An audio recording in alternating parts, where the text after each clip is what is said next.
Et enfin, c'est une action qui durera certainement dans le temps au regard de son succès. 13 familles de Papé Été suivies par les services sociaux ont bénéficié d'un week-end à Papara.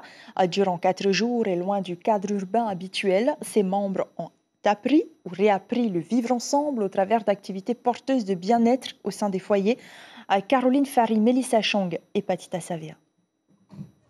L'évasion le temps d'un week-end pour ces familles en proie à des difficultés socio-économiques. Des ateliers sur la non-violence et la communication ont eu lieu, une première qui porte ses fruits.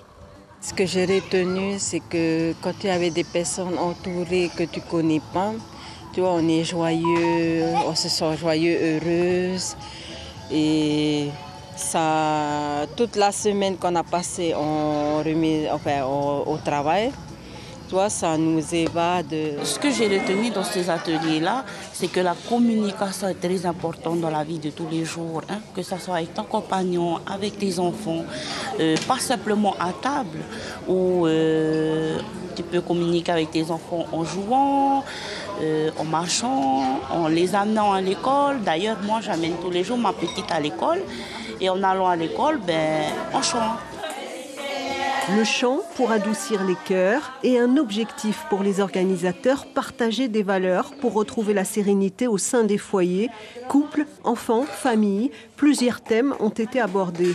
On a abordé donc plusieurs thèmes très brièvement, comme la violence, les nuisances sonores, l'errance des chiens et les suicides, les aides sociales, mais très brièvement, puisque l'objectif c'était l'émergence de thématiques.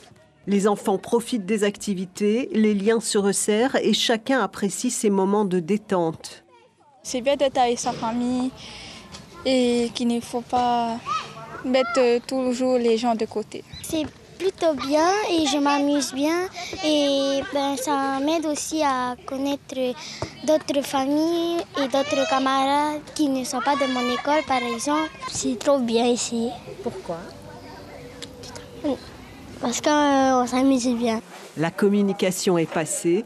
Tous se donnent rendez-vous le 23 décembre pour un concours de décoration de Noël. L'information en continu sur Polynésie la première, Internet et réseaux sociaux.